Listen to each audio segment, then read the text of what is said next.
بسم اللہ الرحمن الرحیم صلی اللہ العظیم رب العرش العظیم یشفیق یا شافی و کافی و امین۔ السلام علیکم، میں ہوں آپ کا ہیلتھ کوچ ڈاکٹر سید فیصل جیلانی۔ ایک بیابانی ضابطہ یعنی ولڈرنس رول بیان کیا جاتا ہے جو ضابطہ ثلاثہ کہلاتا ہے۔ اسے انگریزی میں رول آف 3 کہتے ہیں۔ بیابانی ضابطے سے مطلب یہ ہے کہ اگر کوئی شخص کسی بیاباں میں کھو جائے تو وہ بغیر کھائے پیے یا ہوا کے کتنے دن زندہ رہ سکتا ہے۔ اس ضابطہ ثلاثہ کے مطابق ایک انسان عام طور پر بغیر کھائے 3 ہفتے، بغیر پانی کے 3 دن اور بغیر ہوا کے 3 منٹ سے زیادہ زندہ نہیں رہ سکتا۔ بغیر ہوا کا مطلب ہے بغیر آکسیجن کے۔ اسی سے آپ اندازہ لگا سکتے ہیں کہ آکسیجن کی انسانی جسم کے لیے کیا اہمیت ہے۔ آکسیجن تمام خلیات کو توانائی فراہم کرتی ہے تاکہ وہ صحیح طریقے سے کام کر سکیں۔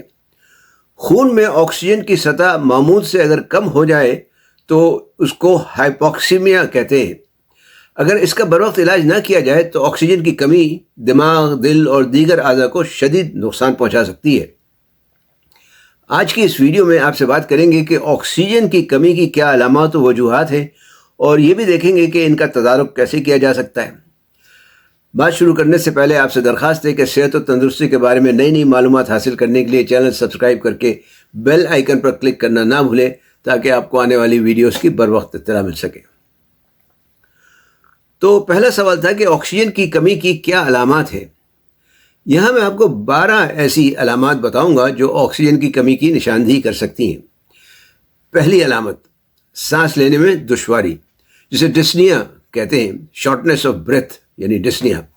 اگر آپ کو عام حالت میں مطلب بغیر کسی محنت یا مشقت کے بھی سانس لینے میں دشواری پیش آتی ہو تو یہ آکسیجن کی کمی کی واضح علامت ہو سکتی ہے۔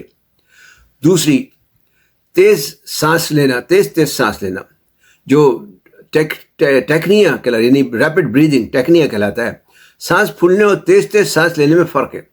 تیز سانس لینے میں انسان کی سانس لینے کی رفتار تیز ہو جاتی ہے۔ ایسا عام طور پر اس وقت ہوتا ہے جب جسم میں آکسیجن کی کمی ہو، اور اس کمی کو پورا کرنے کے لیے انسان تیز سانس لینے لگتا ہے۔ تیسری، تھکن اور کمزوری، فٹیگ اینڈ ویکنس جسے کہتے ہیں۔ آکسیجن جسمانی توانائی کا ذریعہ ہے، اس کی کمی مستقل تھکن اور روزمرہ کے کاموں میں دشواری پیدا کر سکتی ہے۔ چوتھی علامت ہے دماغی الجھن یا ذہنی دھن جسے کہہ سکتے ہیں، یعنی کنفیوژن اور مینٹل فاگ۔ دماغ میں آکسیجن کی کمی سے ذہنی کارکردگی متاثر ہو جاتی ہے، جس سے الجھن، توجہ مرکوز کرنے میں دشواری یا یادداشت کے مسائل پیدا ہو سکتے ہیں۔ پانچویں، جلد، ہونٹ یا ناخن جو ہے وہ نیلے یا ان پر نیلاہٹ مائل ہو جاتے ہیں، بلوش ٹنٹ آ جاتا ہے ان پہ، اسکنز پہ، لپس پہ یا فنگر نیلز پہ۔ یہ سیانوسس کہلاتا ہے۔ آکسیجن کی شدید کمی کی وجہ سے جلد یا جسم کے دیگر حصے نیلے پڑ سکتے ہیں۔ چھٹی علامت ہے دل کی دھڑکن کا تیز ہونا، ٹیکی کارڈیا جو کہلاتا ہے، ریپڈ ہارٹ ریٹ۔ دل زیادہ خون پمپ کر کے آکسیجن کی کمی کو پورا کرنے کی کوشش کرتا ہے، جس سے دل کی دھڑکن تیز ہو جاتی ہے۔ ساتویں، چھاتی میں درد یا جکڑن یعنی چیسٹ پین یا ٹائٹنس جسے کہتے ہیں آپ۔ آکسیجن کی کمی کی وجہ سے دل اور دیگر پٹھے پریشر یا درد محسوس کر سکتے ہیں۔ آٹھویں علامت، سر درد۔ دماغ میں آکسیجن کی کمی مسلسل یا شدید سر درد کا سبب بھی بن سکتی ہے۔ نویں علامت ہے چکر آنا یا بے ہوشی محسوس ہونا۔ آکسیجن کی کمی دماغ کے توازن اور الرٹنس کو متاثر کرتی ہے۔ 10ویں ہے بے چینی یا گھبراہٹ۔ آکسیجن کی کمی کی وجہ سے گھبراہٹ اور بے سکونی کا احساس بڑھ سکتا ہے۔ 11ویں ہے متلی یا قے، یعنی شدید حالات میں آکسیجن کی کمی نظام ہضم کو بھی متاثر کر سکتی ہے۔ اور 12ویں علامت ہے بے ہوشی یعنی سنکوپ، لاس آف کانشسنس۔ اگر آکسیجن کی کمی انتہائی بڑھ جائے تو انسان بے ہوشی یا غشی کی حالت میں جا سکتا ہے۔ اب سوال ہے کہ آکسیجن کی کمی کی کیا وجوہات ہیں یا ہو سکتی ہیں۔ آکسیجن کی کمی کی مختلف وجوہات ہو سکتی ہیں، مثلا سانس کی بیماریاں، دمہ، COPD، نمونیا یا پھیپھڑوں کا انفیکشن، دل کے مسائل، دل کی کمزوری یا خون کی نالیوں میں رکاوٹ کی وجہ سے بھی سانس پھولنے لگتی ہے۔ خون کی کمی کی وجہ سے خون کے سرخ سریات یعنی ریڈ بلڈ سیلز کی کمی، جس کی وجہ سے آکسیجن جسم کے مختلف حصوں میں پہنچ نہیں پاتی، یا اگر آپ کہیں بلند مقامات پر ہوں، بلندی پر ہوں جیسے پہاڑوں وغیرہ پر، تو وہاں جو ہے وہاں ہوا میں آکسیجن عام طور پہ کم ہوتی ہے، تو اس کی وجہ سے بھی ہو سکتی ہے۔ نیند کے دوران سانس رکنا یعنی سلیپ ایپنیا جو کہلاتا ہے، یعنی نیند کے دوران بار بار سانس رکنے کا مسئلہ۔ زہریلے مادے یا زہر کاربن مونو آکسائڈ جیسے ہیموگلوبن کے ساتھ جڑ کر آکسیجن کی جگہ لے لیتی ہے۔ اب دیکھتے ہیں کہ آکسیجن کی کمی کس طرح دور کی جا سکتی ہے۔ جسم میں آکسیجن کی مقدار جانچنے کے لیے ایک آلہ ملتا ہے جسے آکسی میٹر کہتے ہیں۔ اسے عام طور پر انگلی پر لگا کر آکسیجن کی جانچ کی جاتی ہے۔ گو اس آلے کے نتائج میں 2-4% کم یا زیادہ کا فرق ہو سکتا ہے، لیکن اندازہ ضرور ہو جاتا ہے۔ اگر لیول 95 سے 100% آ رہا ہو تو آکسیجن کی مقدار ٹھیک ہے۔ اگر 90% سے کم ہو تو اس کا مطلب ہے کہ آکسیجن کی کمی ہے۔ آکسیجن کی کمی کا علاج اس کی شدت اور بنیادی وجوہات پر منحصر ہوگا۔ سب سے پہلے تو یہ جان لیں کہ اگر علامات شدید ہوں، مطلب آکسیجن لیول 88% یا اس سے بھی نیچے چلا گیا ہو، تو فوراً طبی امداد حاصل کرنا چاہیے تاکہ ڈاکٹر جو سلنڈر یا مشین کے ذریعے جسم کو آکسیجن پہنچائی جا سکے۔ دوسرے بعض دائمی بیماریاں جیسے COPD وغیرہ ہے، جس میں پھیپھڑے وغیرہ خراب ہوتے ہیں، عام طور پر ان میں لیول جو ہے وہ 90% قریب رہتا ہے۔ ایسی حالات میں گھر میں آکسیجن کا چھوٹا سا سلنڈر ضرور رکھنا چاہیے تاکہ جیسے ہی اس کی کمی زیادہ ہو تو فوراً استعمال کیا جا سکے۔ ویسے آکسیجن بنانے کی گھریلو مشین بھی آتی ہیں، انہیں بھی خرید کر رکھا جا سکتا ہے، تو تھوڑا مہنگی ضرور ہوتی ہیں۔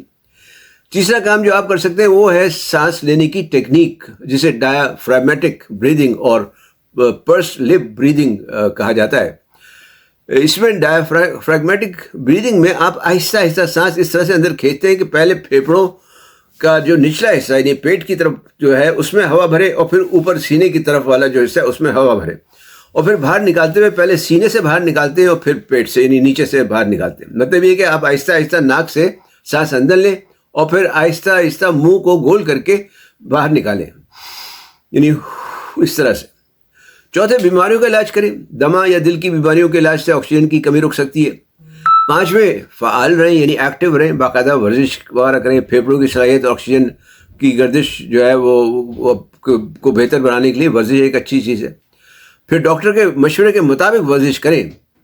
چھٹے، تمباکو نوشی اور آلودگی سے پرہیز کریں۔ سگریٹ اور آلودہ ماحول جو ہے وہ پھیپھڑوں کو ویسے ہی نقصان پہنچاتا ہے، جس سے آکسیجن صحیح طرح سے جذب نہیں ہو پاتی۔ ساتویں، پانی اور غذا کا خیال رکھیں۔ جسم کو ہائیڈریٹ رکھنا اور آئرن سے بھرپور غذا جیسے ہری سبزیاں اور گوشت وغیرہ ہے، اس کا استعمال خون کی کوالٹی کو بہتر بناتا ہے اور جسم کو آکسیجن کی ترسیل میں مدد دیتا ہے۔ آٹھویں، صحیح پوزیشن اپنائیں، یعنی سیدھا بیٹھنا یا نیم دراز حالت میں رہنا سانس لینے میں آسانی پیدا کرتا ہے۔ نویں، ادویات کا استعمال ہے۔ قدرتی سپلیمنٹ جیسے میگنیشیم ہے، جنکو بائلوبا ہے، مولین ہے، بوزویلیا ہے، کلونجی ہے، ادرک اور لہسن وغیرہ، یہ پھیپھڑوں کے لیے اچھے اور مفید ہیں۔ ان کے علاوہ ادویات میں برونکو ڈائلیٹرز یا اسٹیرائڈز یا اینٹی بایوٹکس وغیرہ جیسی ادویات بھی سانس کی بیماریوں کے علاج میں مددگار ہوتی ہیں، جو ظاہر ڈاکٹر سے پوچھ کر یہ استعمال کی جا سکتی ہیں۔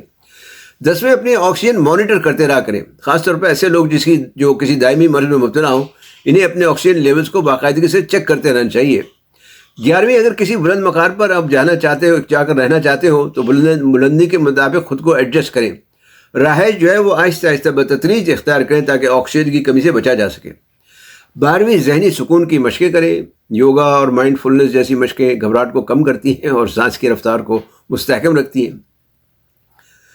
خلاصہ یہ ہے کہ آکسیجن کی کمی مختلف طبی مسائل کی نشاندہی کر سکتی ہے، جن میں عارضی حالات جیسے بلند مقامات کی بیماری سے لے کر دائمی مسائل جیسے پھیپھڑوں کی بیماری شامل ہے۔ یہ اس قسم کی چیزیں ہو سکتی ہیں۔ ان کی علامات کو سمجھنا اور وجوہات پر قابو پانا آکسیجن کی سطح اور معیار زندگی کو بہتر بنانے میں مدد دے سکتا ہے۔ ہمیشہ اپنی حالت کے مطابق ماہر ڈاکٹر سے مشورہ کریں۔